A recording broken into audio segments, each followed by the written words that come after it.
cero la configuración y la verificación de que esté funcionando eso, de tal manera que ustedes puedan replicar eso. Recuerden, señores, que esto no es una exigencia, ¿verdad? Esto es un plus que estamos agregándole a nuestra aplicación, al desarrollo de nuestra aplicación, de tal manera que la aplicación pueda comunicarse, ¿verdad? Con nuestro motor de base de datos que va a estar en la nube a través de un protocolo REST. Pero si por algún motivo no pueden llegar a quitar la instalación, bueno, entonces evidentemente vamos a tener consideración con aquellas personas que no están pudiendo replicar al 100% lo que vamos a hacer. Recordemos un poco que habíamos conversado, ¿verdad? De que en mi caso particular, ya con mi investigación, lo que yo había hecho fue crearme una cuenta con Google para poder usar estos servicios, y lo que sí tenemos que hacer es asociar una tarjeta de crédito a esa cuenta.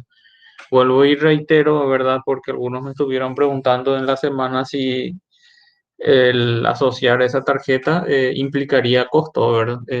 Vuelvo y le reitero mi experiencia de que eso bajo ninguna circunstancia implica costo.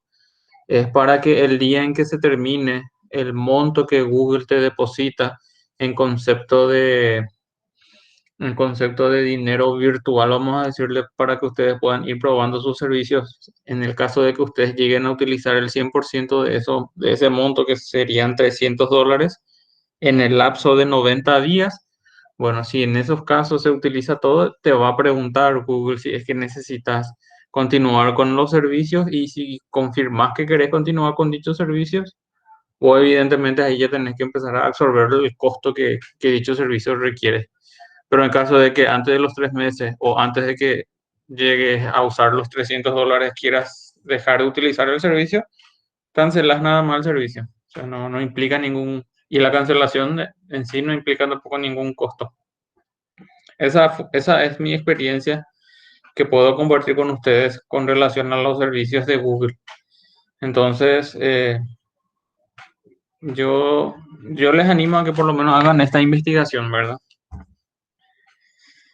Bien, bueno, vamos a dar inicio. Al finalizar la sesión, yo voy a levantar el video correspondiente y voy a levantar el archivo que voy a estar utilizando, donde van a estar ya los comandos que estuve ya testeando, de tal manera agilizar un poco el proceso de instalación.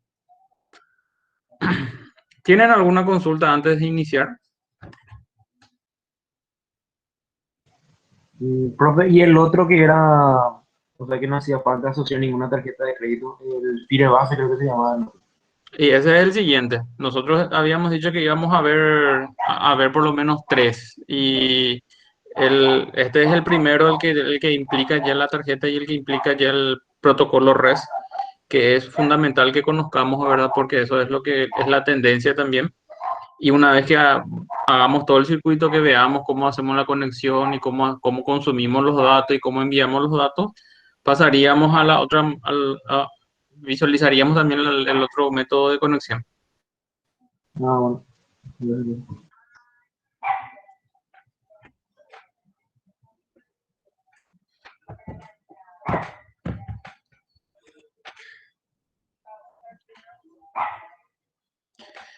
Bueno, si no tienen alguna consulta, vamos a dar inicio ya.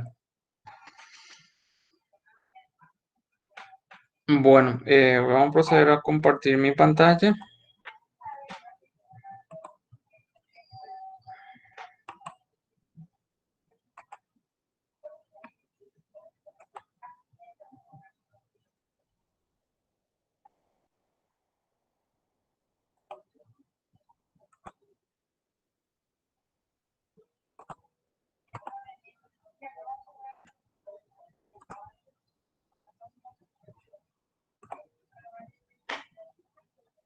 ¿Me confirman que están visualizando mi pantalla?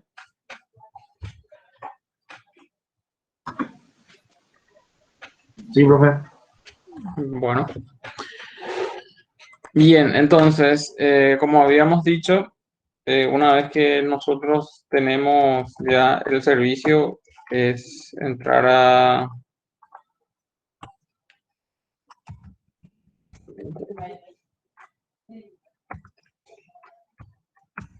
Plataforma en la nube de Google. Tienen que tener ustedes asociado un Gmail. Como yo ya tengo asociado el Gmail y ya tengo la tarjeta, entonces a mí ya me aparece ya aquí la cuenta. En caso de que a ustedes no le aparezca, le va a, o sea, que ustedes todavía no tengan asociado, generado la cuenta, evidentemente acá les va a decir crear una cuenta. Y recuerden que esto es muy intuitivo. Eh, Prácticamente es todo siguiente. Entonces, una vez que ustedes terminen de hacer esa asociación de esa cuenta, van a tener ya esta visualización y en dicha visualización lo que tienen que es entrar aquí en la opción que dice consola.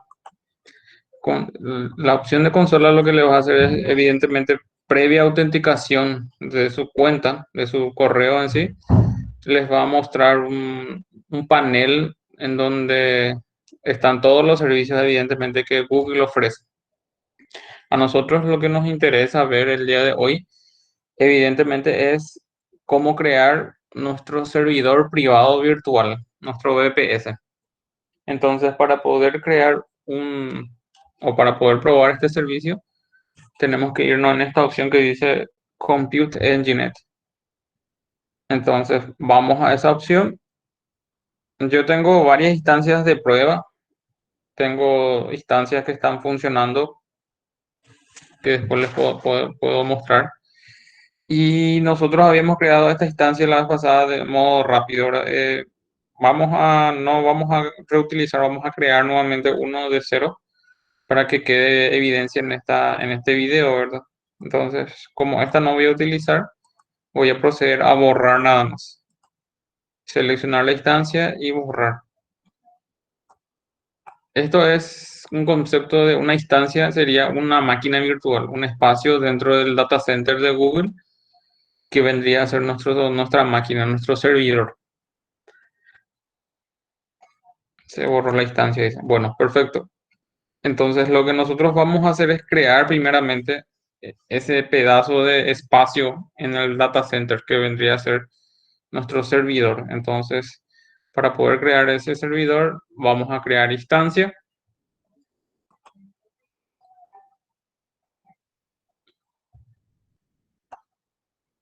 Un nombre.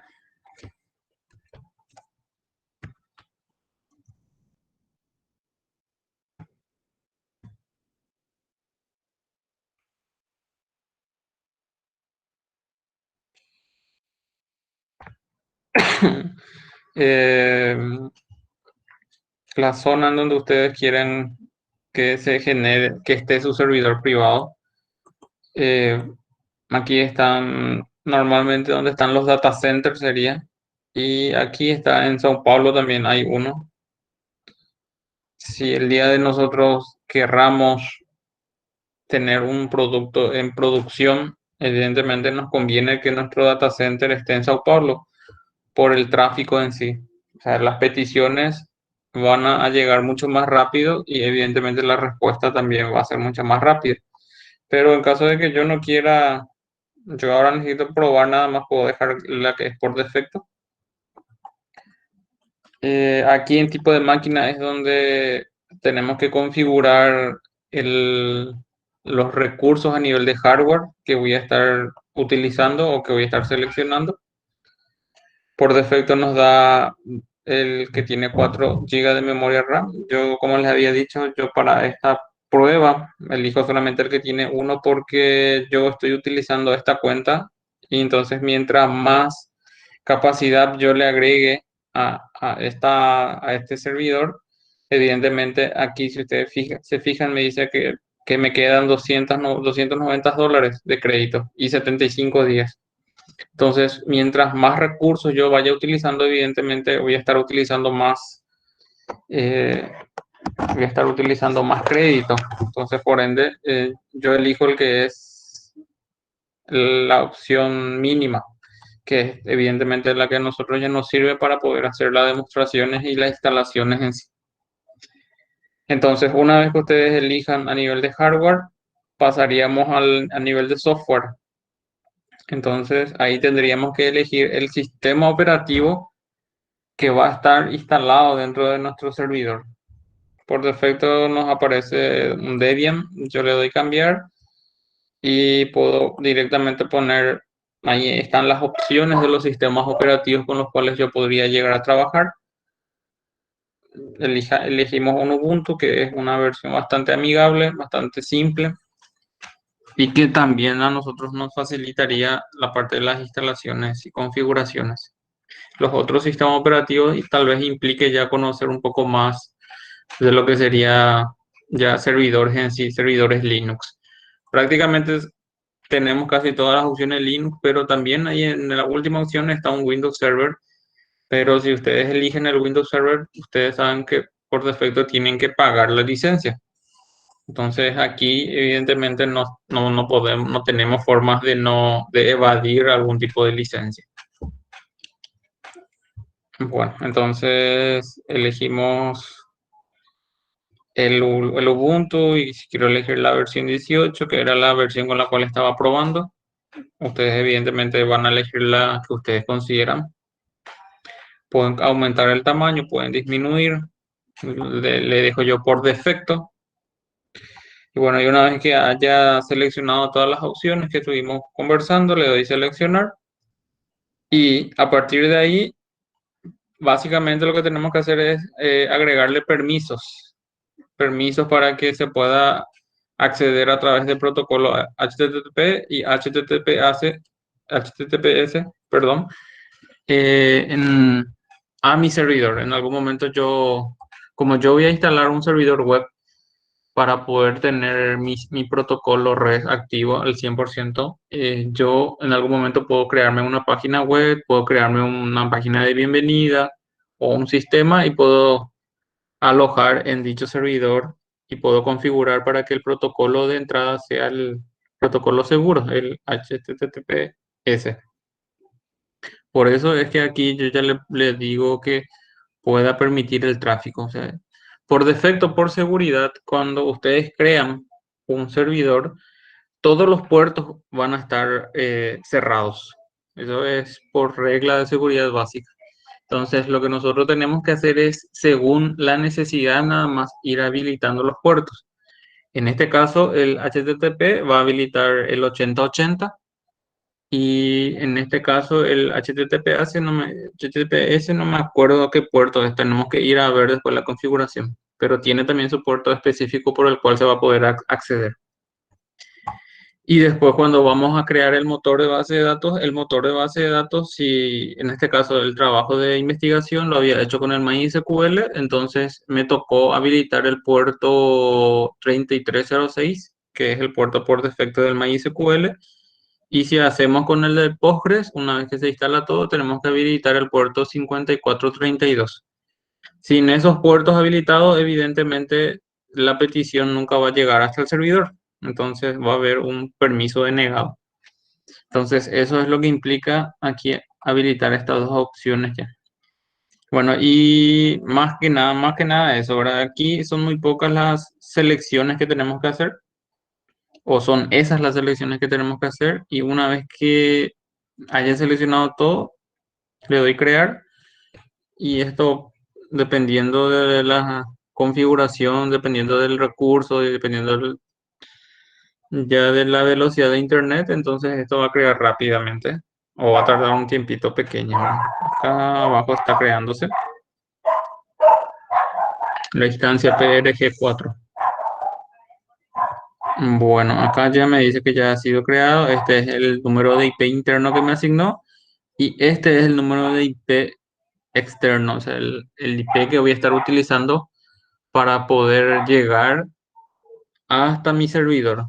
Entonces, cuando quiero hacer una petición, cuando quiero usar un programa para conectarme a mi motor de base de datos, por ejemplo, o cuando voy a enviar una petición a un producto que está dentro de mi servicio, entonces tendría que utilizar este número de IP.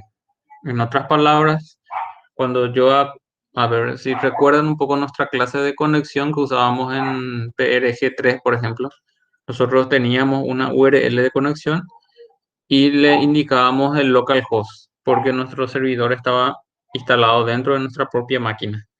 En este caso, nuestro motor de base de datos y nuestro servidor web, ¿dónde van a estar instalados? Van a estar instalados dentro de esta PC virtual, dentro de este sistema operativo. Entonces, para poder llegar a dicho sistema operativo, yo tengo que utilizar este número de IP.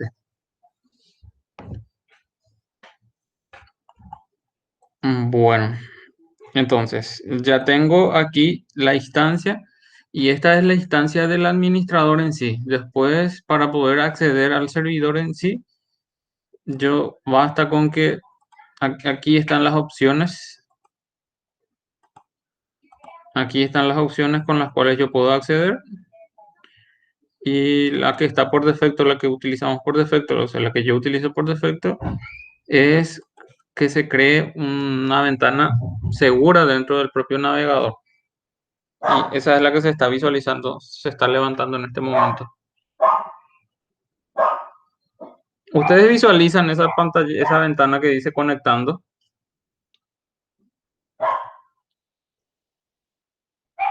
Sí, profe. Bien, perfecto. Esa es la ventana que se está levantando por defecto y la que me va a permitir a mí entrar dentro de mi servidor. Yo en este momento ya estoy dentro de mi servidor, dentro de mi sistema operativo. Y bueno, y a partir de aquí, ¿yo qué tengo que hacer? Tengo que proceder a hacer las operaciones ya de actualización del sistema operativo, de instalación, de instalar los paquetes que voy a necesitar, configurar mi versión de Java que voy a estar usando. O sea, todos los pasos que yo voy a estar necesitando realizarlo, voy a hacerlo a través de esta consola. Acuérdense que en un servidor Linux por lo general no existe un ambiente gráfico, esto es por consola. Por eso es que yo lo que estuve haciendo es preparar ya un archivo eh, y dentro de este archivo ya tengo ya los comandos que vamos a estar utilizando para poder hacer las actualizaciones primeramente y luego las descargas de nuestros servidores. Bueno, entonces lo primero que hago es, el sudo es el permiso de administrador y el apt-get es un comando que normalmente usamos en Ubuntu para poder, y el update es para poder actualizar los paquetes del sistema operativo en sí. Entonces, dependiendo de cómo esté nuestro servidor, esto puede tardar un poquito más o puede tardar un poquito menos, ¿verdad? Entonces ahí me dice que ya se actualizaron los paquetes y ya puedo continuar, ¿verdad? Sigo realizando las actualizaciones.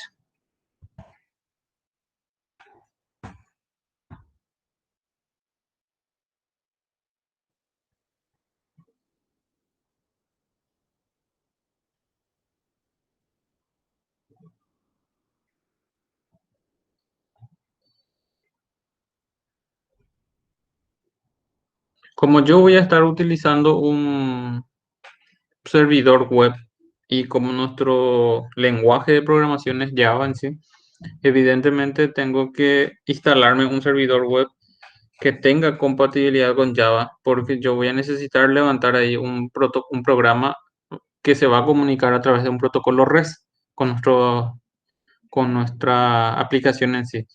Entonces, lo que yo tengo que hacer es primeramente tengo que instalarme una versión del JDK. En este caso, el que yo voy a instalar es la versión del OpenJDK, que vendría a ser la versión libre de lo que en su momento fue el JDK, o lo que es el JDK, mejor dicho. Entonces,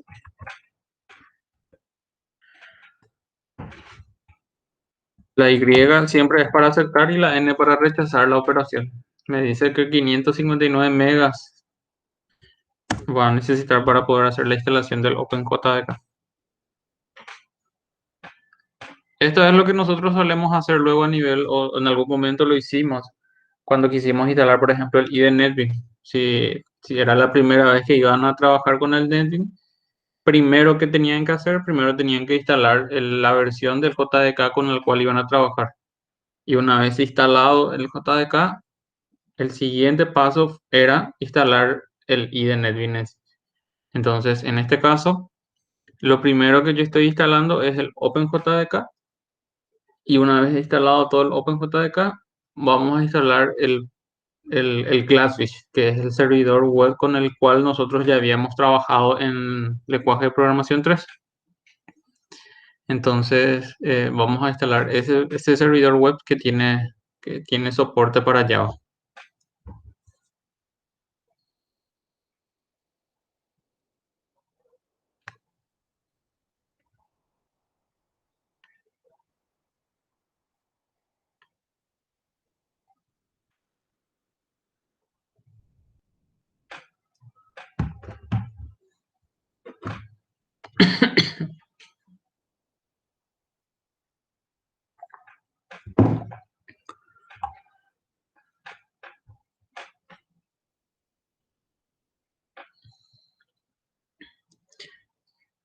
Este documento que aquí nosotros estamos viendo por detrás es el documento que yo les voy a pasar el día de hoy para que ustedes puedan seguir el video y para que no tengan que tipear evidentemente los comandos, ¿verdad? Sino que puedan hacer copiar y pegar nada más, que es lo que afortunadamente nos permite. Eso es lo que estoy haciendo yo en este caso.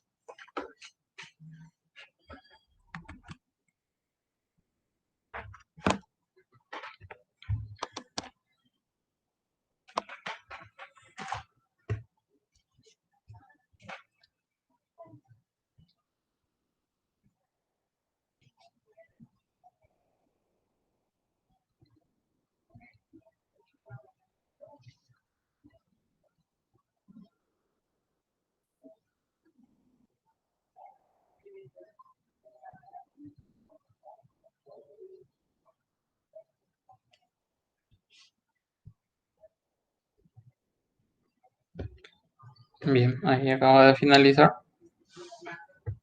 Entonces ya tenemos descargado el OpenJDK y lo que ahora o sea, descargado e instalado, ¿verdad? Ahora lo que nos queda es,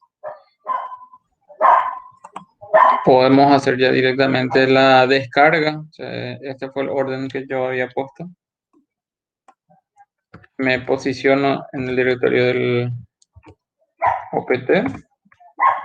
Dentro de ese directorio con el comando ls me fijo y fíjense, eso es para listar los archivos que se encuentran dentro de dicho directorio. En este caso yo no tengo ningún archivo. ¿Qué voy a hacer? Voy a proceder a descargarme. Esta es la versión con la cual yo estuve trabajando. Voy a proceder a descargarme la versión del Glassfish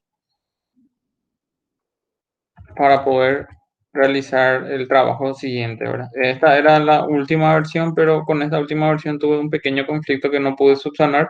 Por eso bajé a esta versión y con esta versión sí no tuve ningún problema. Por eso le dejé nada más ahí para que ustedes, si quieren probarlo, puedan probar también. Entonces, con esta línea de comando, lo que hacemos es descargarnos el paquete Glassfish. Ahí ya ha finalizado el paquete Glassfish. Si quiero verificar que se haya descargado ls, y ahí se encuentra el archivo zip dentro del directorio. Entonces, lo que sucedió fue se dirigió a la URL que le especificamos y no descargó el archivo en sí. Vamos a hacer una pequeña actualización nuevamente de los repositorios después de hacer estas descargas para proceder a instalarnos el programa para descomprimir dicho archivo que está en un zip. Entonces procedemos a instalar el unzip,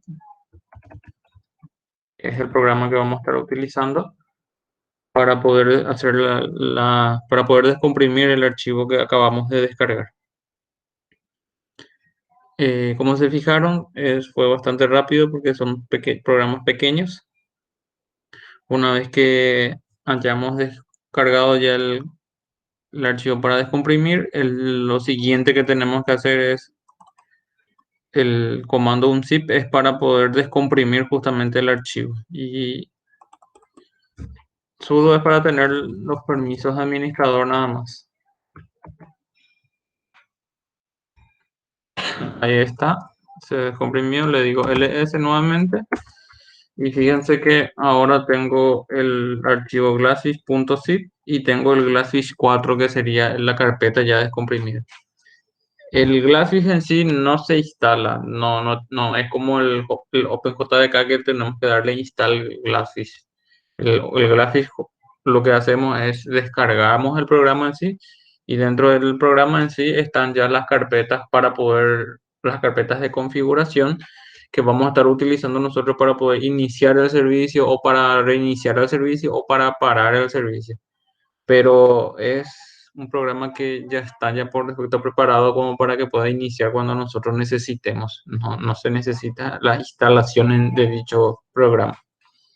Entonces, por ende, perdón, lo siguiente que hacemos es le damos nada más todos los permisos sobre este archivo. Bueno, con esto en teoría ya tenemos también la carpeta del Glassfish, que es nuestro servidor web, ya lista como para que nosotros después podamos hacer la configuración. Entonces, para poder llegar a hacer la configuración, primeramente nos recomendaban en varias páginas, estuve leyendo, y fue parte de mi trabajo de investigación también, preparar el archivo, el Java Home, que es indicarle dónde se encuentra instalado nuestro OpenJDK. Entonces,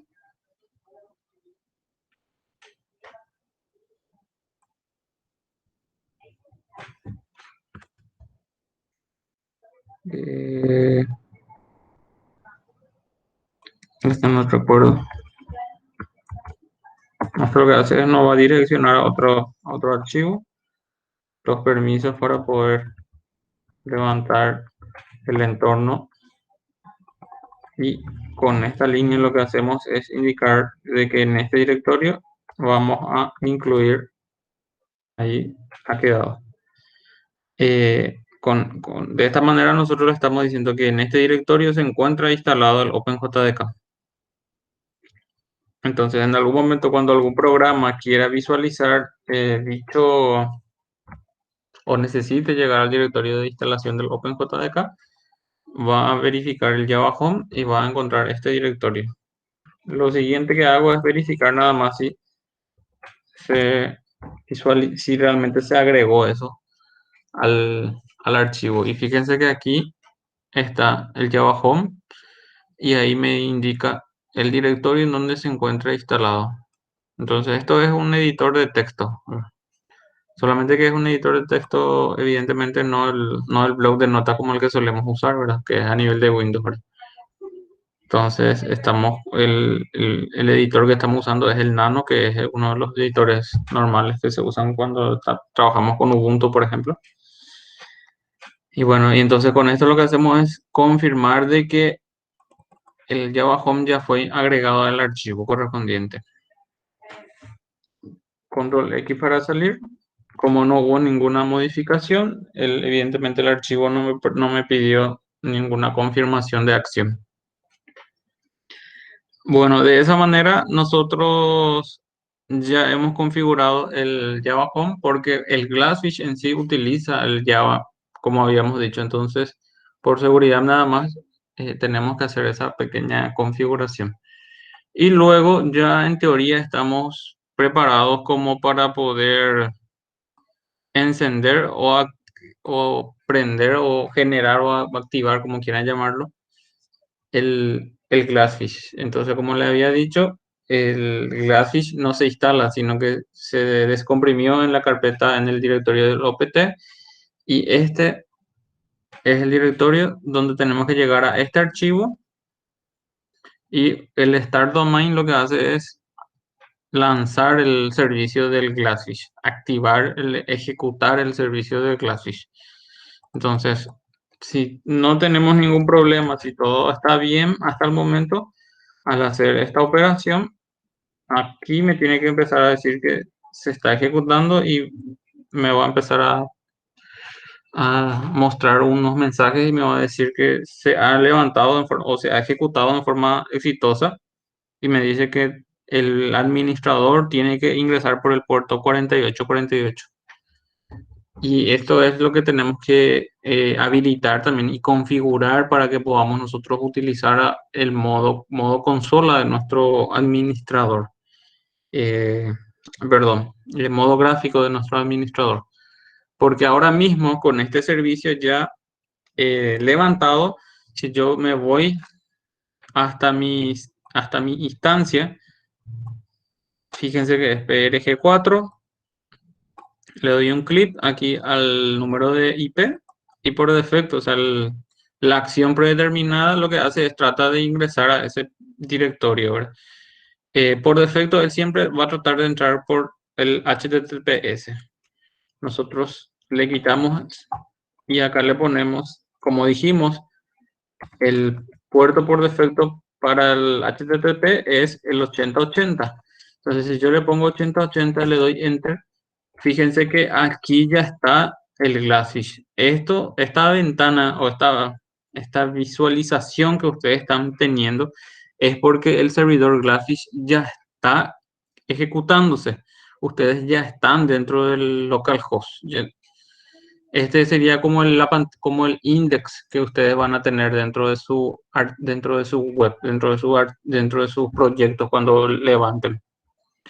Entonces, pero a nosotros no nos sirve solamente habilitar el 8080, sino que como nos dice aquí, con esto nosotros confirmamos ya de que ya está funcionando el Glassfish, pero yo necesito tener otro ambiente que sería el ambiente administrador, porque el ambiente administrador es donde yo voy a poder darle deploy a las aplicaciones, donde voy a poder subir las nuevas aplicaciones, donde voy a poder actualizar, donde voy a poder bajar, donde voy a poder hacer configuraciones. Entonces, evidentemente yo tengo que habilitar el puerto seguro, el 4848, y evidentemente también tengo que configurar el entorno de seguridad, porque ahora mismo todo está por defecto. Yo necesito habilitar, cambiar la contraseña del administrador, voy a necesitar habilitar las opciones de seguridad. Entonces, eso sería el siguiente paso que nosotros vamos a hacer. Entonces, para dicho proceso también está incluido dentro de lo que sería nuestro servicio y nuestro archivo TXT. Una vez que hayamos levantado el Glassfish, como ya verificamos de que ya está activo, lo que voy a hacer es, voy a proceder a parar nada más ese servicio para poder continuar con mi configuración. El mismo directorio, llegamos al mismo archivo de configuración, pero ahora le decimos stop. Vamos a parar dicho servicio. Perfecto. Y en la página de Glassfish en sí nos recomendaba crear ya un servicio para poder dentro del mismo servicio dejar constancia, dejar ya el directorio en donde se encuentra el Glassfish para poder hacer el start, el restart que sería el reload o el reiniciar el servicio en sí y para poder parar el servicio. Entonces, para realizar eso, tendríamos que crearnos nosotros un servicio.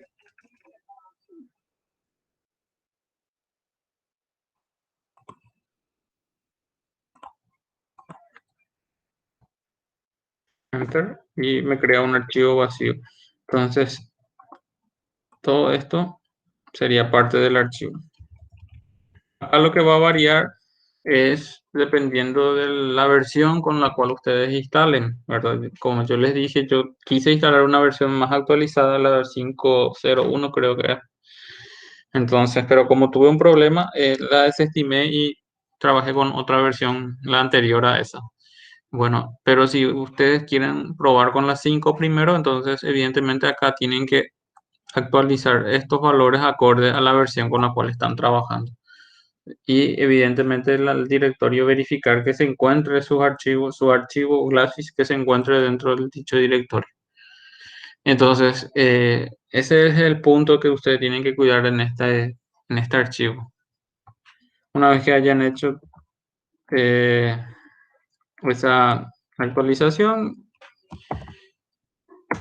ya salimos nuevamente de aquí, ¿verdad? El archivo ya ha sido creado. Entonces, de ahora en más, para poder iniciar el servicio o para poder realizar los cambios, bueno, ya tengo que llamarle al servicio que acabo de crear y le digo start. Sería lo siguiente que voy a hacer, y lo que debería suceder es que el Glassfish debería de volver a estar activo, y ahí si no me aparece ningún mensaje de error es porque el servicio se volvió a levantar. Entonces ahora viene el cambio de lo que sería la contraseña. Entonces la contraseña del administrador, evidentemente, como les había dicho, nosotros necesitamos habilitar el modo administrador para poder administrar nuestros servicios desde un ambiente gráfico, para poder levantar los archivos que se van a generar dentro de nuestro, vamos a decirle, dentro de nuestro IDE NetBeam.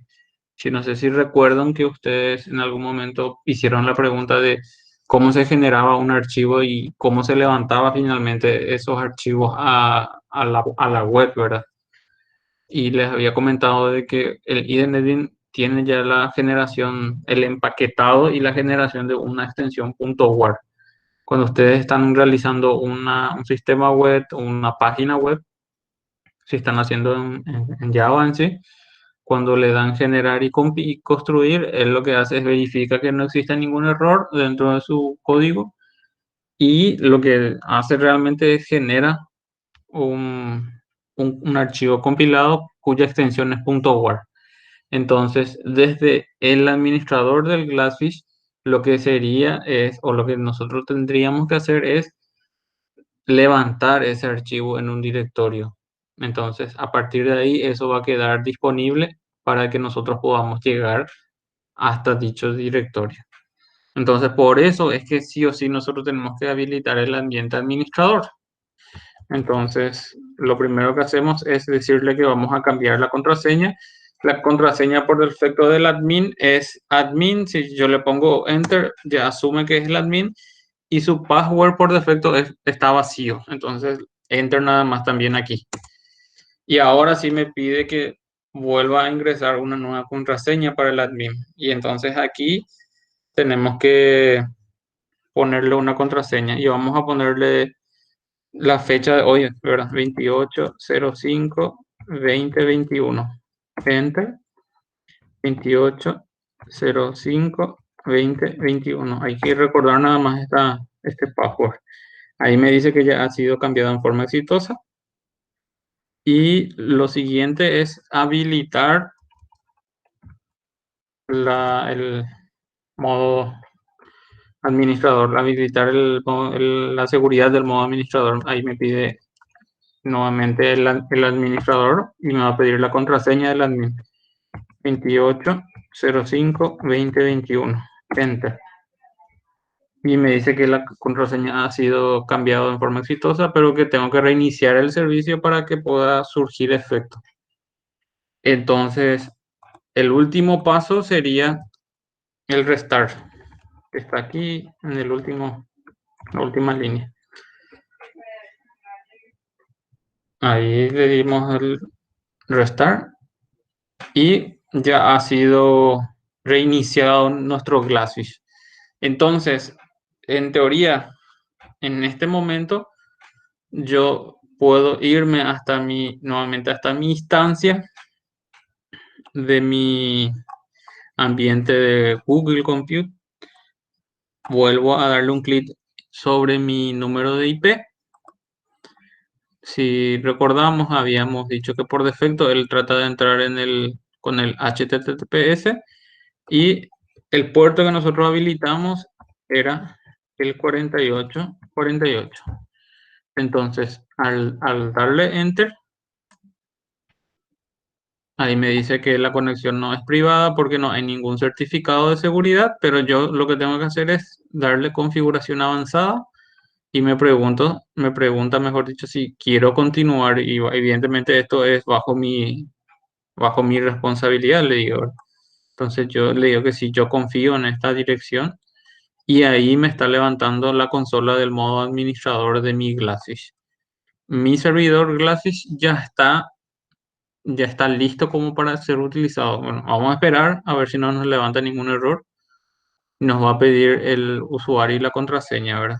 Usuario, sabemos que es admin. Y la contraseña en la fecha de hoy, 28/05/2021. Enter.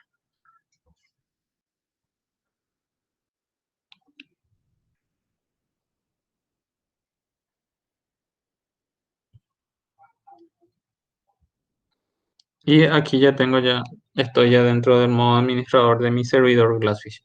Entonces lo que yo les comentaba hace un momento de que el archivo WAR se tiene que levantar, bueno, entonces eso ¿dónde lo tendríamos que hacer? Vendríamos aquí en esta opción que dice Application y aquí tendríamos que dar Deploy, o sea, hacer un nuevo despliegue y ahí nos va a mostrar una opción para que nosotros podamos seleccionar ese archivo. Yo aquí le doy seleccionar archivo y ahí tendría que yo buscar el archivo. Entonces, una vez que yo tenga mi Word, seleccionar, darle OK y de esa manera lo que va a suceder es que ese archivo ya va a estar dentro de mi servidor. Y esto es lo que por un lado tendríamos que hacer el día en que nosotros querramos llegar a probar un ambiente de desarrollo, un ambiente de test también podría ser a nivel ya un poco más formal, ¿verdad? No siempre nuestro ambiente de test va a estar en nuestra PC. No siempre vamos a tener instalado en nuestra PC nuestro motor de base de datos, sino que muchas veces conviene ya tener en nuestro servidor y evidentemente ya ir probando ya desde el servidor todos los procesos que tengamos que probar, todas las operaciones. Entonces, aquí yo ya tengo preparado mi servidor Glassfish como para poder levantar mi archivo que finalmente que va a ser el intermedio entre mi aplicación y mi servidor de base de datos, porque lo que yo acabo de preparar es el ambiente de mi servidor web, pero mi servidor de base de datos es totalmente otra cosa, es totalmente otro programa. Entonces, este servidor web va a contener el archivo WAR y dentro del archivo WAR nosotros lo que vamos a tener vamos a tener ahí las operaciones de lo que ya estuvimos preparando nosotros, el insert, el update y el delete, todo va a estar encapsulado en ese archivo y desde nuestra aplicación Android lo que vamos a estar haciendo es conectarnos a este servicio, pasarle los datos y consumir datos. Y este servicio que va a estar aquí en el servidor va a tener la responsabilidad de conectarse con el servidor de base de datos para poder pedirle los datos finalmente o para poder enviarle datos finalmente al, al motor de base de datos. Entonces, a ese tipo de servicios es lo que se le conoce como servicios web o web service también. Y los web service vos podés programar o podés configurar para que pueda llegar por un protocolo SOAP o por un protocolo REST. Por un protocolo SOAP es cuando estás usando archivos XML y un protocolo REST es cuando usas JSON para transportar los datos. Nosotros vamos a usar JSON para transportar los datos. Entonces vamos a estar creando un servicio que va a ser un servicio web bajo el estándar del protocolo REST. Entonces, ese servicio es el que va a estar alojado en este servidor web. Entonces, nosotros por un lado ya preparamos nuestro VPS y ya instalamos el Glassfish y ya configuramos el Glassfish.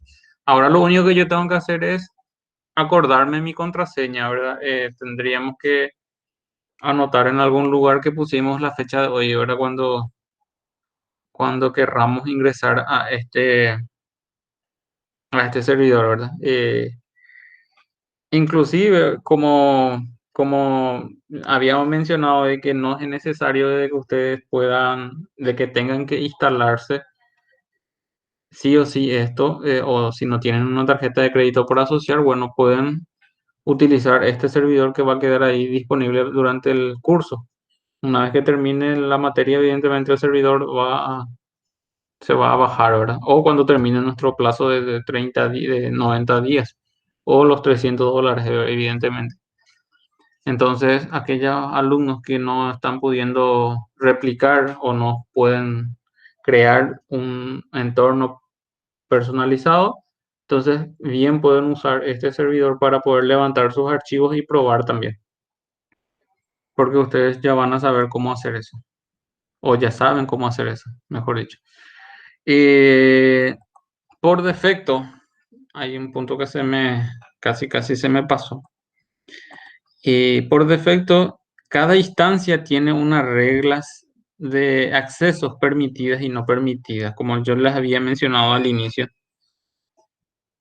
Todos los puertos están bloqueados cuando se levante, o cuando se levanta, mejor dicho, la máquina virtual, el servidor en sí cuando se crea.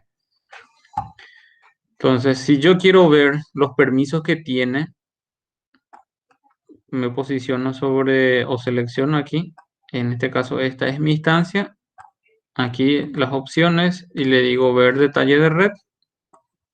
Lo que va a hacer es me va a mostrar evidentemente los permisos que se tiene para poder llegar hasta esta instancia. Y aquí están que dicen etiquetas de red, serían los permisos justamente que tiene esta instancia. Y aquí están viendo el HTTP server y HTTPS server. Entonces, estos dos permisos son los que tienen. Entonces, si yo quiero visualizar qué es lo que está teniendo estas etiquetas, qué puertos, porque estos serían el título de las etiquetas, pero esta etiqueta tiene asociada, por detrás tiene asociada un permiso o varios permisos. Entonces, me voy aquí en Firewall.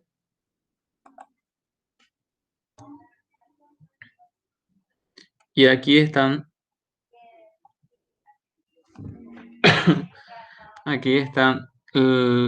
la etiqueta HTTP server y acá me dice los protocolos y puertos que están habilitados.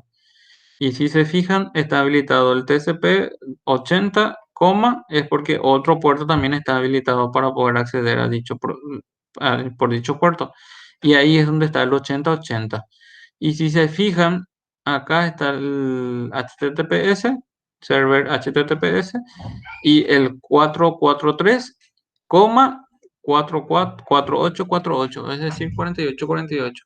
Yo le tuve que agregar esos puertos aquí, entonces, y acá tuve que crear uno que es ASQL, acceso SQL sería en otras palabras, ¿verdad?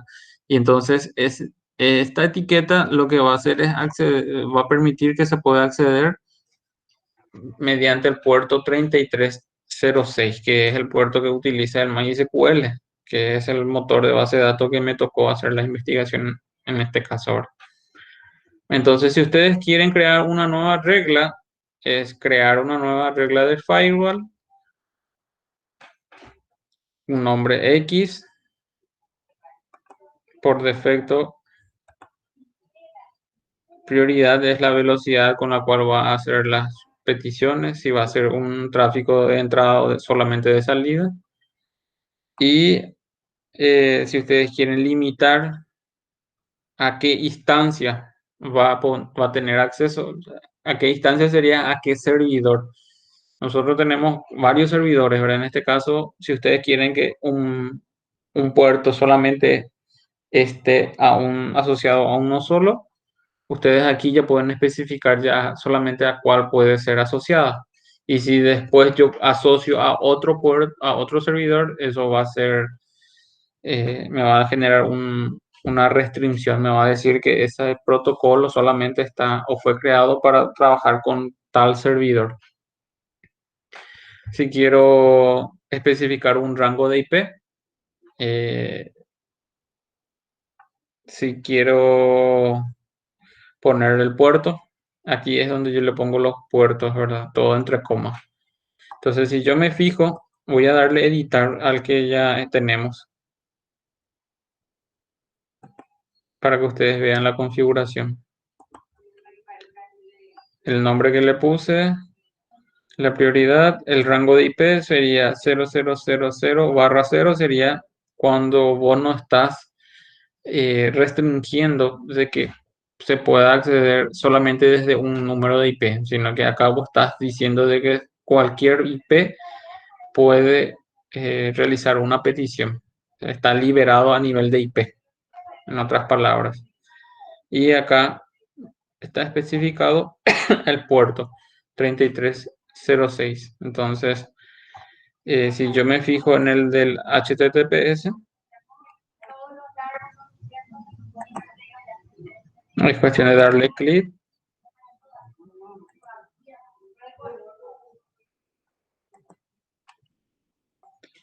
Y aquí tenemos el rango de IP, el nombre y los puertos que están habilitados, el 4848 y el 4443.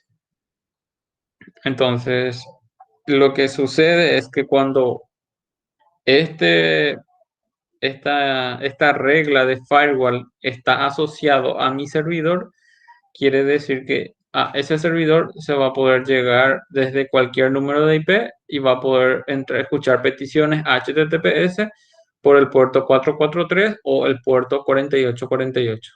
Por eso es que al poner aquí 4848 me levanta el Glassfish. Si el puerto 4848 no hubiese estado, vamos a editar un poco para que vean la diferencia. Si yo vengo aquí y le quito este 4848, guardo esto, lo que debería de suceder es que aquí el Glassfish ya no tendría que poder acceder a este Glassfish.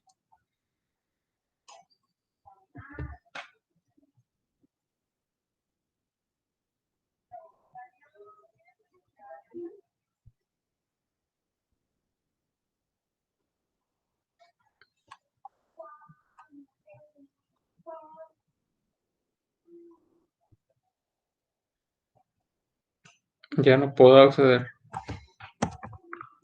Si recordamos, yo al poner el 4848, yo ya visualizaba mi servicio de mi Glassfish. En este caso ya no puedo acceder. Entonces, ¿qué tengo que hacer? Tengo que volver a habilitar ese puerto. Entonces, eso es también lo que ustedes van a tener que hacer. Van a tener que venir aquí hasta red y red de VPS, de servidor privado virtual. Van a firewall y van a crearse una etiqueta donde van a tener que habilitar el puerto 3306 o el 5432 si quieren instalar el Postgres. Y en este caso van a tener que también editar la etiqueta del HTTPS y aquí, coma, y ponemos 48. Todo entre coma, nada más los puertos que ustedes quieran habilitar. Una vez que ingrese el puerto, le doy guardar.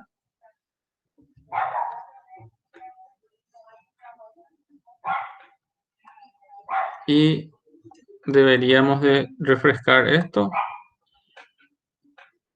Ahí refrescando ya deberíamos de volver a tener acceso a nuestro entorno Glassfish. Ahí está ya nuevamente.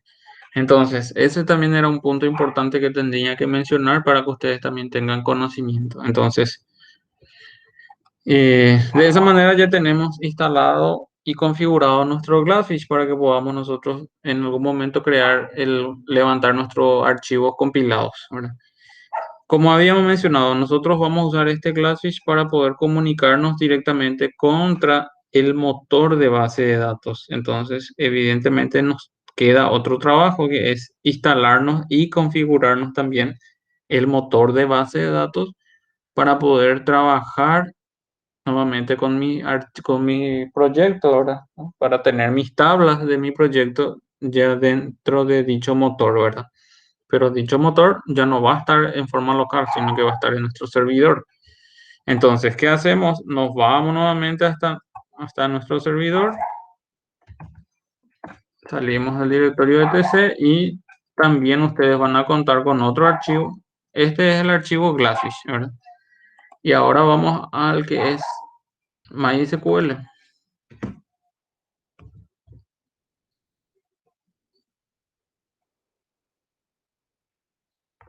MySQL tiene pasos mucho más cortos, más simples, vamos a decirle. Directamente se instala el servidor MySQL.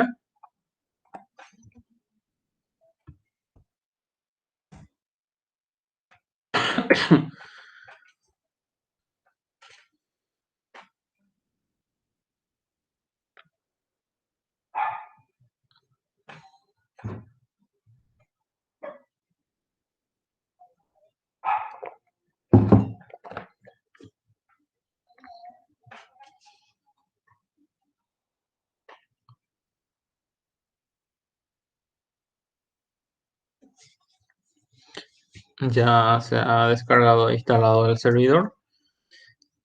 Lo siguiente que hago es habilitar el modo de seguridad de instalación. Lo que me va a decir es que si queremos validar el usuario administrador con una contraseña, le digo que sí voy a validar.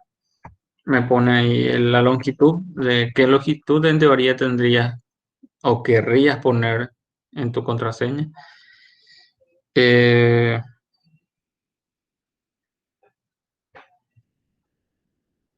Ustedes pueden elegir aquí si ustedes quieren poner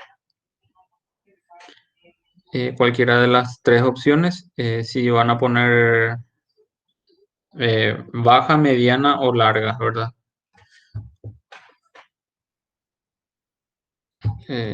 Como es a nivel académico. Y la contraseña que vamos a poner la misma contraseña que nuestro Glassfish, la fecha del día de hoy, 28/05/2021. Enter. 28/05/2021. Enter.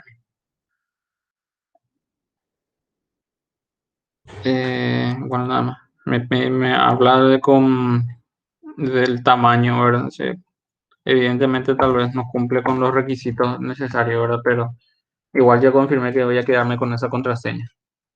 Me pregunta si quiero remover los usuarios anónimos que está instalado por defecto dentro del motor de base de datos. Le digo que sí voy a remover. Me pregunta si yo quiero hacer conexiones remotas. Si le digo que si quiero deshabilitar, mejor dicho, las conexiones remotas. Evidentemente yo acá no tengo que deshabilitar conexiones remotas porque yo voy a tener un administrador de base de datos desde mi PC y desde esa PC me voy a querer conectar a este motor de base de datos que está instalado en mi servidor. Entonces, sí voy a necesitar tener habilitadas las conexiones remotas. Entonces, acá le digo que yo no quiero deshabilitar las conexiones remotas. Me pregunta si quiero remover la base de datos Access una base de datos de test que está ahí. Puedo decirle que sí, pues a mí no me va a interesar. Y me dice que tengo que volver a actualizar nada más la tabla de privilegios. Entonces, la Y nuevamente. Y ya esa configuración ya ha estado finalizada, ¿verdad? Entonces, lo siguiente que tengo que hacer es ingresar al MySQL. Ya en teoría está instalado. Creo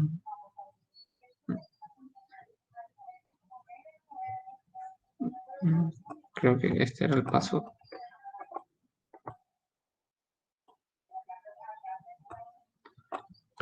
Este es el siguiente paso.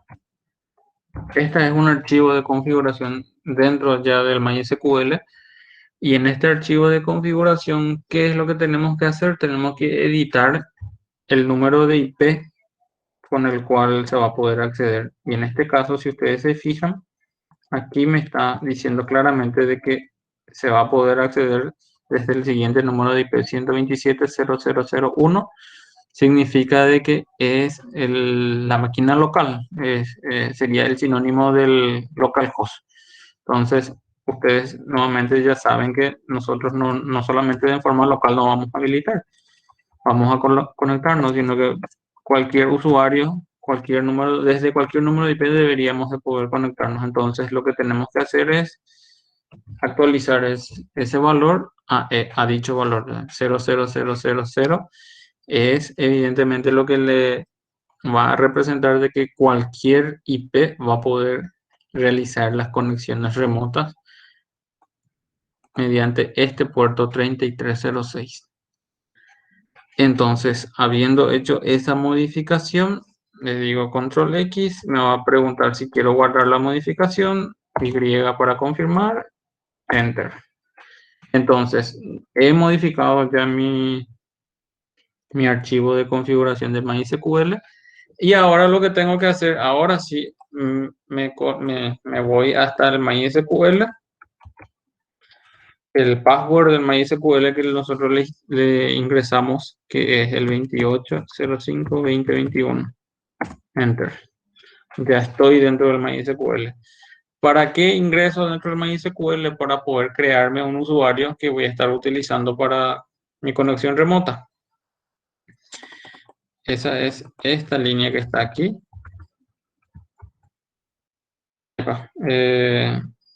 Bueno, se creó con esta contraseña que estaba probando yo recién.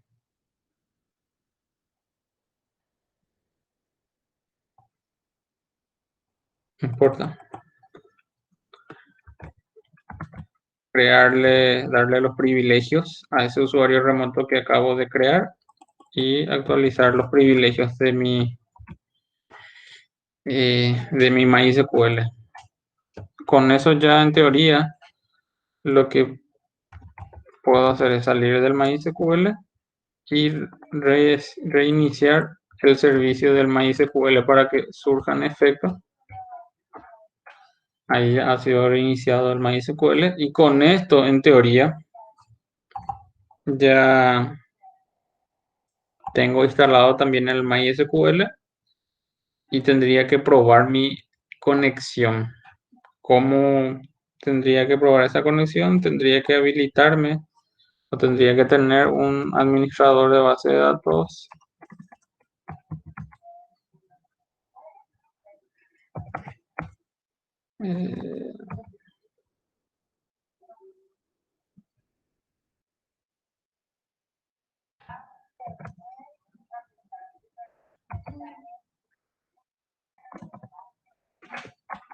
Acá no tengo instalado en esta PC. Voy a descargarme un ratito SQL Job, que es un administrador que tiene una versión community.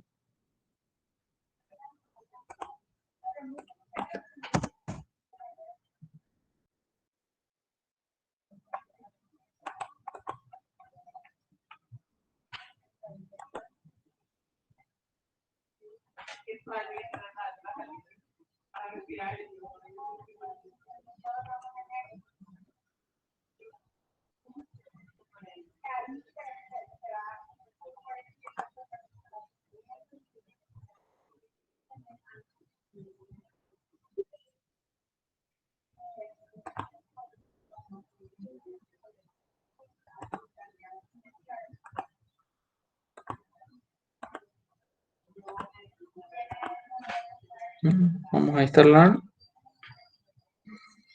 Solamente es el administrador, porque el motor lo tenemos en el servidor. Y aquí configuramos una nueva conexión. Entonces, PRG4 va a ser el nombre de nuestra conexión. En vez de localhost, evidentemente ya tenemos que saber que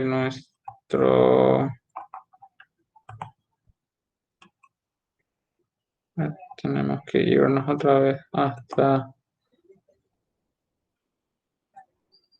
nuestro Computer Engine.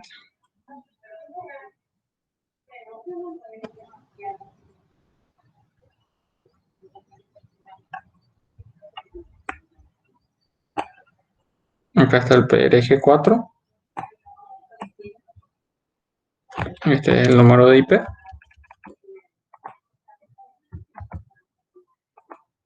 El usuario es remoto. El password era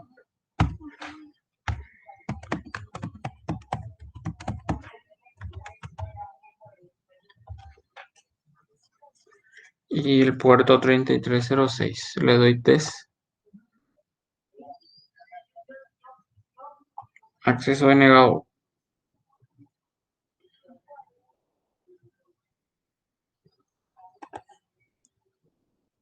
Voy a verificar mi IP.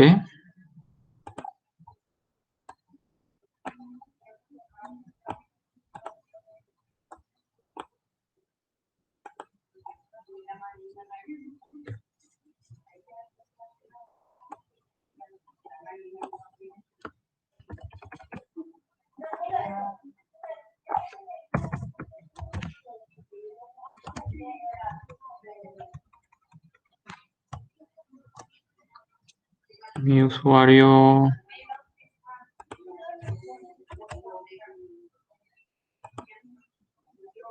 El usuario que yo creé le puse remoto. Y la clave es la que voy a copiar y pegar. Por ahí lo que me equivoca.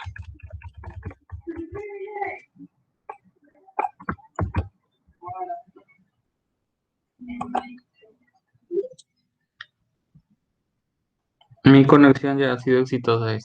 Le doy OK y le doy conectar. Me pregunta si quiero guardar los cambios y le digo que sí. Entonces, señores, ustedes acá ya tienen también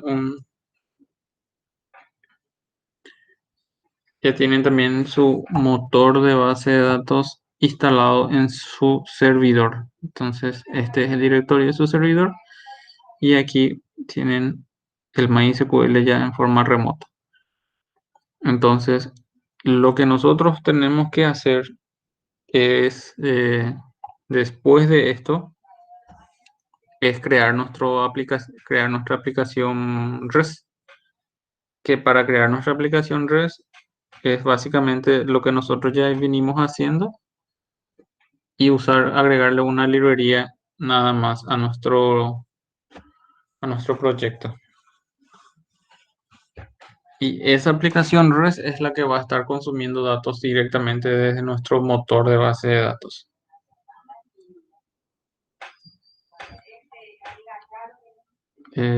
¿Hasta aquí tienen alguna consulta?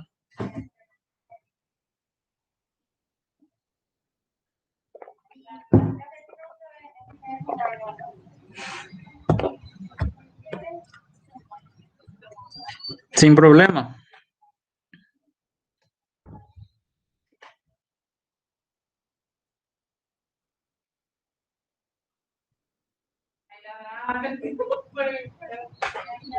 Bien. El ID NetBeans es el ID que por defecto podemos usar sin ninguna necesidad de cambiar nuestro ID para poder crear nuestro REST, para poder crear nuestra aplicación REST. ¿Cómo sería eso? Un ratito, vamos a abrir el ID.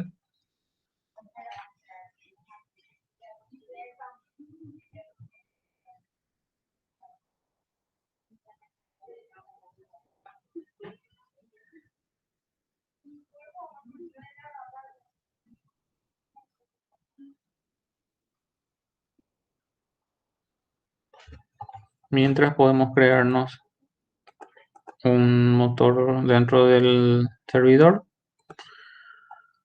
Podemos crearnos una base de datos. PRG4. Profe, ahora el ID NetBeans en la versión nueva. Así que tiene. Esta no es mi PC y Ah, sí, esta es la versión 12, no es la última. Hay otras actualizaciones, pero como les había mencionado, ustedes pueden crear o seguir utilizando sus versiones que tienen en sus PCs. Para crear el proyecto no es necesario actualizar el IDE. Esto siempre va a ser opcional. ok, profe.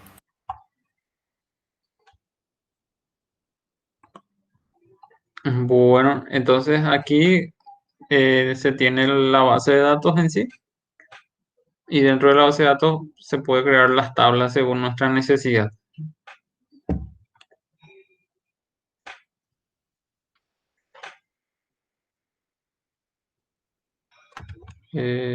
Tarda un poco nada más, no sé.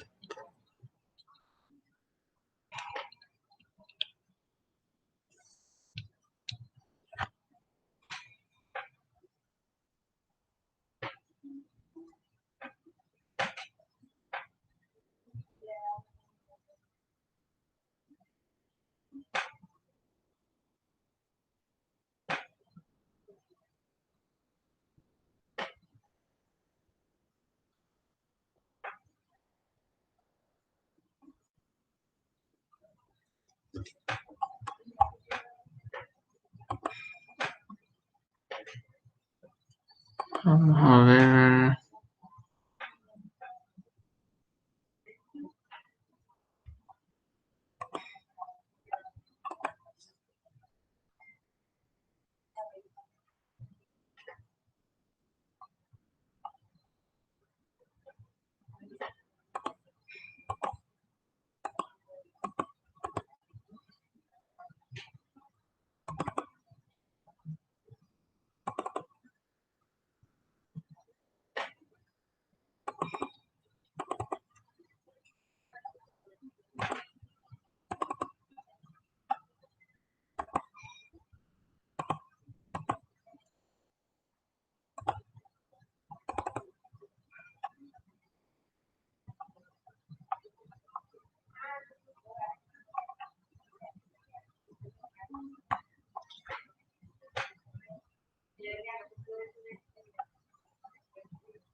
Estoy ubicando nada más un proyecto que ya había configurado en su momento con el protocolo REST y que se comunicaba también a un motor de base de datos para replicar lo que ya tenía ahí y poder crearlo rápidamente uno para que puedan visualizar también ustedes.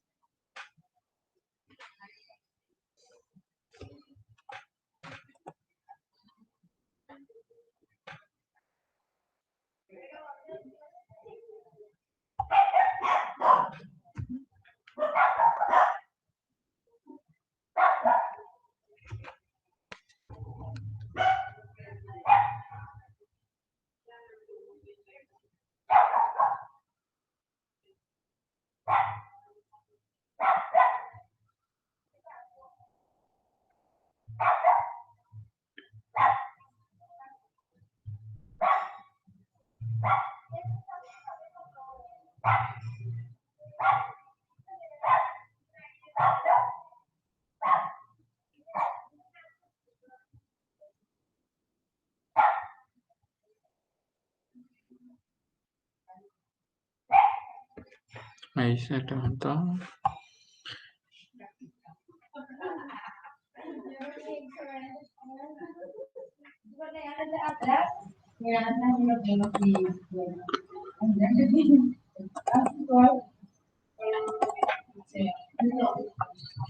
Bueno, este tiene un formato diferente nada más al que habíamos visto en programación 3.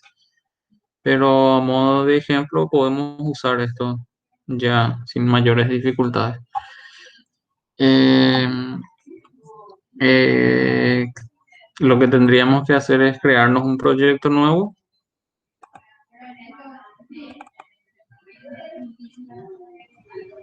Dentro de nuestro disco C vamos a poner 4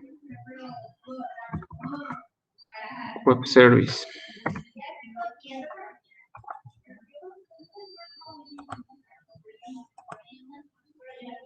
Perdón, le di Open Project. Es New Project.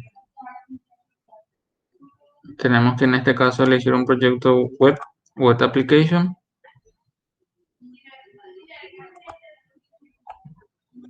Y ahora sí, posicionarme en mi proyecto PRG4, acá está Web Service.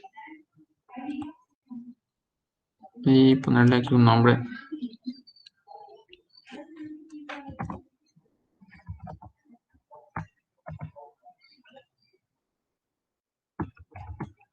Que puede ser el mismo.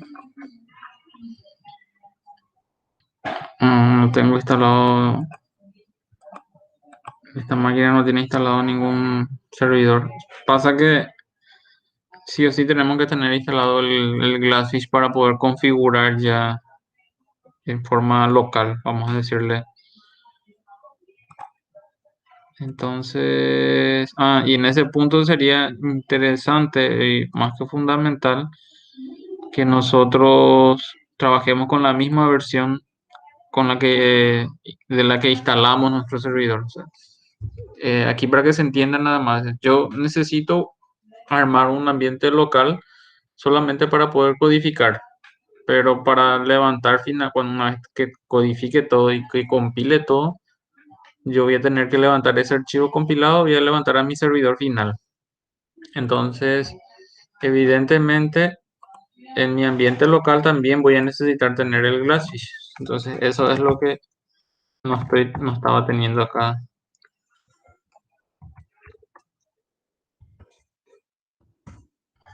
Entonces, me voy hasta la página oficial del Glassfish. Y como les había dicho, esta era la versión que me descargué yo. 4.1.2.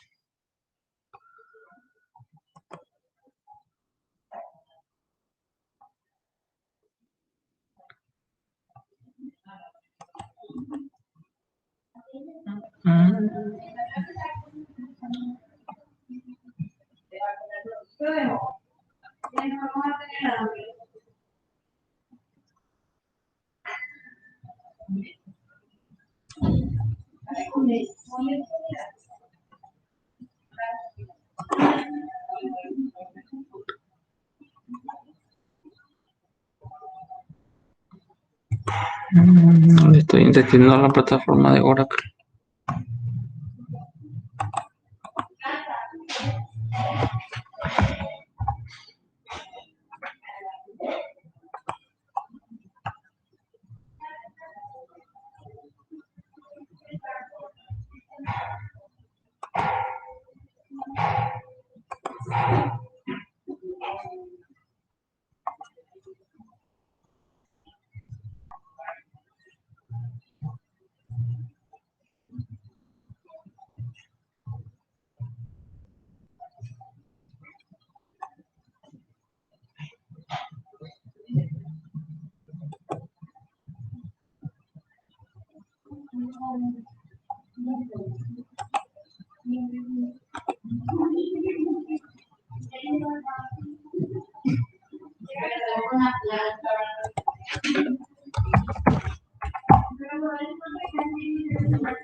Vamos a probar desde otro navegador.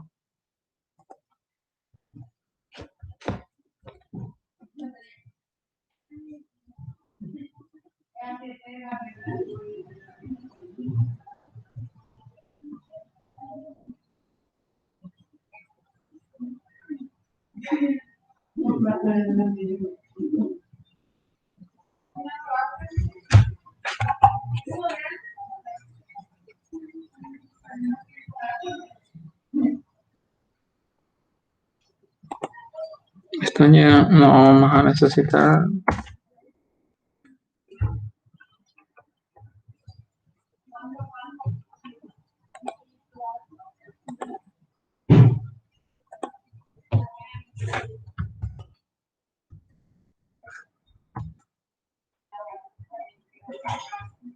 Ahí está descargando.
Lo traslado hasta mi disco local C.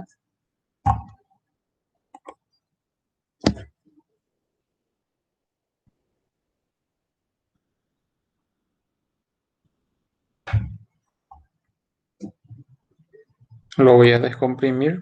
El mismo proceso que habíamos hecho en nuestro servidor.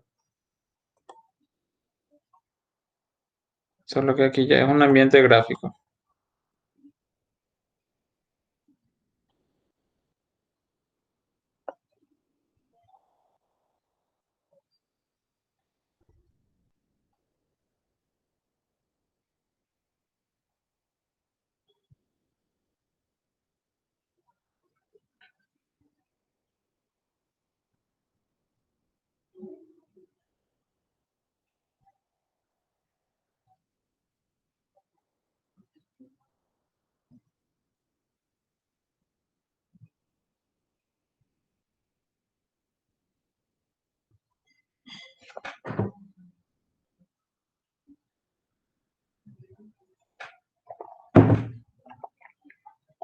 Acá tenemos ya nuestro Glassfish. Y entonces lo que tenemos que hacer es venir a nuestro IDE nuevamente. Normalmente solemos trabajar en este entorno. Ahora vamos a Service. Acá en Server le damos clic derecho, le decimos que vamos a agregar un nuevo servidor. Le decimos que vamos a agregar el Glassfish. Siguiente, y acá nos pide la dirección en donde está instalado la versión del Glassfish y qué versión es la que voy a estar trabajando. Y yo me descargué la versión 4.1.2. Y aquí lo que tengo que hacer es ubicar la carpeta del Glassfish, que está en disco local C. Glassfish, si no me equivoco era Glassfish nada más. Ahí ya está. Me dice que la versión que se detectó es la 4.1.2, que es la misma versión que yo acababa de instalar. Le doy siguiente. Recuerden, señores, que si van a hacer estos mismos pasos, es muy importante que respeten la versión del Glassfish 4.1.2, porque esa es la versión que está en nuestro servidor. Si nosotros no instalamos una versión más actualizada aquí, entonces el archivo que vamos a generar con esta versión, evidentemente nos va a dar un error porque va a ser un archivo mucho más actualizado de lo que va a estar a nivel de nuestro servidor. Entonces eso nos va a generar error. Por eso es que respetemos nada más esto. El dominio, el que nos aparece por defecto, y ahí nos dice que va a trabajar con el HTTP 8080 y HTTPS 4848. el mismo entorno, la misma configuración, solo que esto es ahora en forma local. Esto yo no voy a necesitar levantar. Lo cierro. Y también lo cierro. Bueno, ahora nuevamente voy aquí a este nuevo proyecto.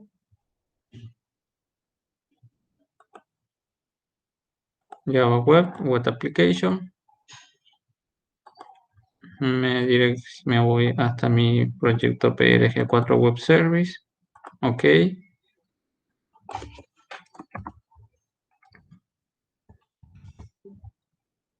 Siguiente. Y acá ya tengo ya el Glassfish por defecto. Le doy siguiente. Acá no seleccioné ningún framework. Yo le doy finalizar nada más.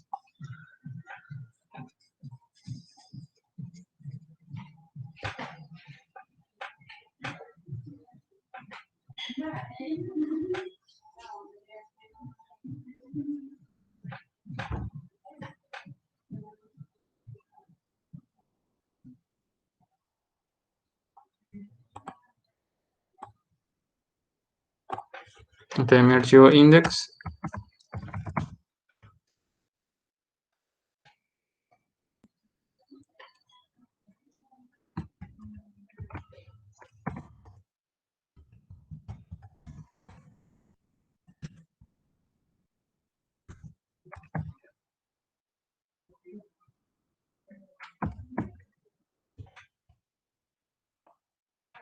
Entonces, una vez que ustedes hacen la configuración, le dan clic derecho. Esto evidentemente de modo muestra nada más.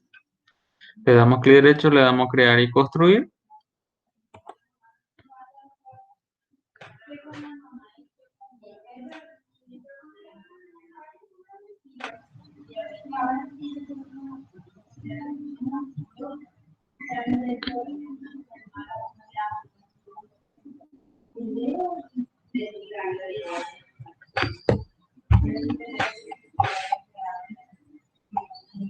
Una vez que ha finalizado, si quiero ver la consola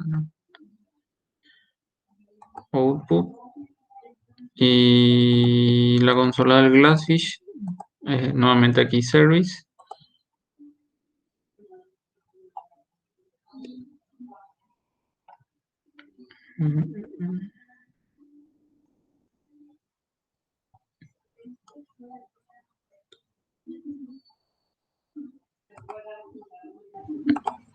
Vamos a mirar el PRG4.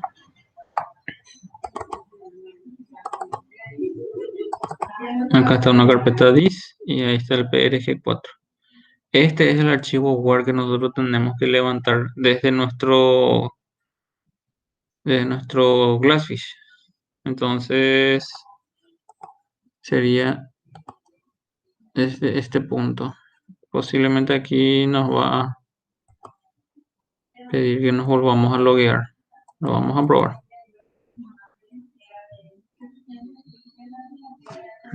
Ha caducado la sesión, entonces lo que me dice es que tengo que volver a loguearme. 28.05.2021.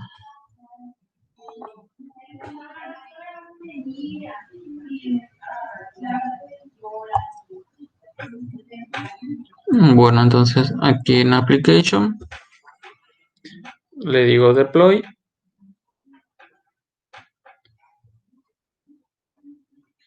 Seleccionar archivo.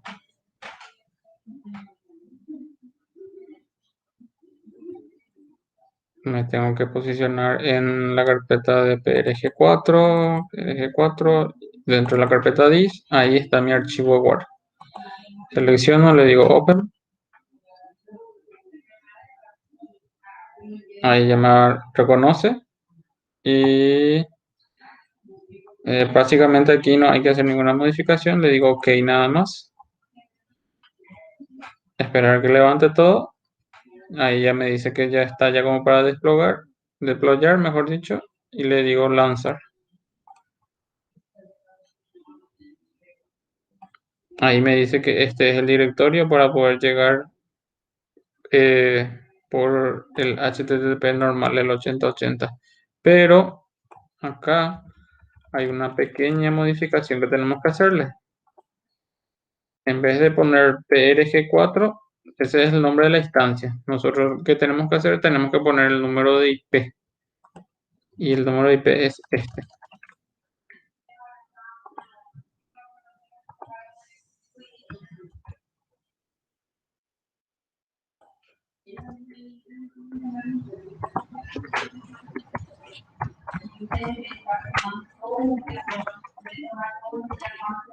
Entonces, al darle Enter,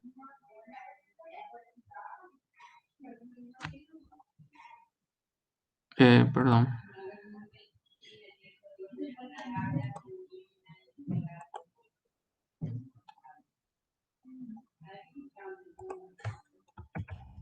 Voy a llevarlo a un blog de notas.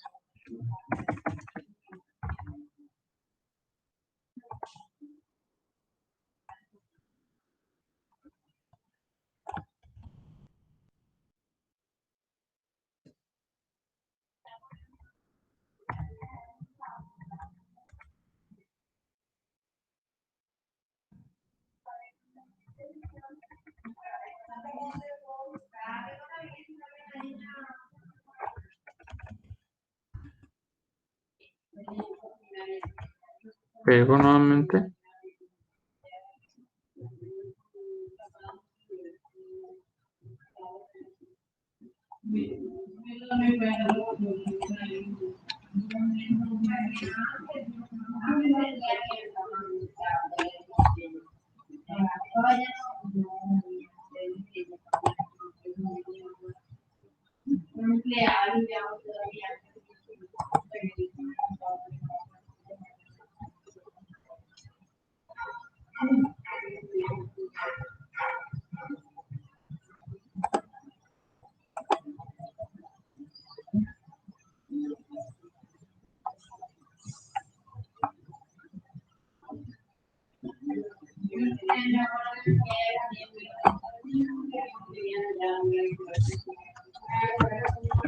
Vamos a ver, un último intento.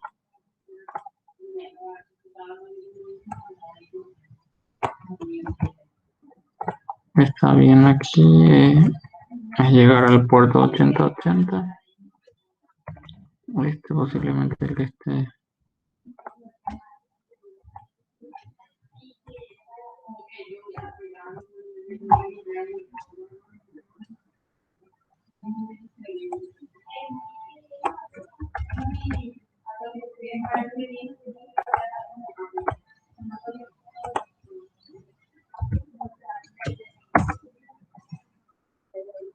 Ahí está.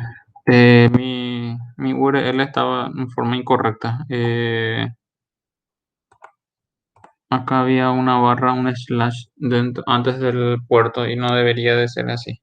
Entonces con esto estamos demostrando, ¿verdad?, que nuestro servicio en sí ya va a estar activo, ya va a estar dentro de nuestro Glassfish. Este es el directorio, puerto, el nombre del proyecto, barra, y por defecto, como el proyecto tiene un archivo index, por defecto ya levanta ese archivo index. Si yo le pongo acá index.html, el mismo resultado va a ser. Perdón, index.html. Fíjense que el mismo resultado es. Entonces, ese sería el paso, señores. Nosotros el próximo viernes yo ya voy a adelantar. Voy a preparar todo ya la aplicación en sí, como para que se comunique. Vamos a ir mostrando y vamos a ir configurando nuestro servicio REST dentro de este proyecto que estamos teniendo. Entonces, en la siguiente sesión vamos a dedicarle netamente a hacer eso. Y una vez que terminemos de hacer la configuración de nuestra aplicación a nuestro REST, en la siguiente sesión va a ser lo que mencionamos, que vamos a ver el otro esquema de comunicación, que es con el servicio de Google, que es con el Firebase. Entonces, de esa manera ustedes van a tener conocimiento de cómo conectar su aplicación con un protocolo REST, con un servidor y con un servicio disponible en la nube. Bien, entonces, en breve, señores, ya voy a levantar el video. Va a estar ya disponible, mejor dicho, el video y voy a pasar en el grupo, o en la plataforma, voy a pasar los archivos para que puedan descargar y puedan darle seguimiento también. ¿Tienen alguna consulta hasta aquí, gente?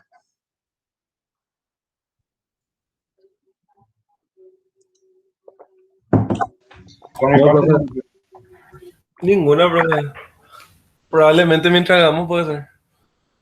Y posiblemente. Entonces, se dan cuenta de que son varios pasos, ¿verdad? Entonces, miren el video, vean el archivo para que puedan replicar, ¿verdad? Y si tienen alguna consulta, pueden hacerlo por WhatsApp durante la semana o bien la próxima sesión hacemos la consulta correspondiente. Pero ahora ya prácticamente hemos hecho el trabajo grueso de la instalación y configuración de del servidor web y el servidor de base de datos. Ahora en la siguiente sesión nos toca nada más que ver los códigos que ustedes ya conocen, que no es nada nuevo para ustedes. Lo único nuevo va a ser la librería que le vamos a agregar a nuestro proyecto y levantar eso, así como hicimos ahora este hola grupo. Entonces, en vez del hola grupo, evidentemente va a estar nuestro código. Entonces, lo que nos toca ver es cómo desde nuestra aplicación conectarnos a ese proyecto que va a estar en la nube. Entonces, en la siguiente sesión vamos a liquidar ese pendiente que tenemos para que ustedes puedan también ya empezar a replicar sus trabajos ahí en sí. Bien, de mi parte ha sido un placer nuevamente haber estado del otro lado trabajando con ustedes, señores. Les deseo un buen resto de jornada, les deseo un buen fin de semana. Cualquier novedad, siempre voy a estar del otro lado pendiente. Eh, en breve ya les paso la actualización de los archivos y en breve también el video ya va a estar disponible en la plataforma. Hasta la siguiente sesión, gente. vale, profe, gracias. Profe, hasta luego. Gracias, profe. Por nada, hasta luego.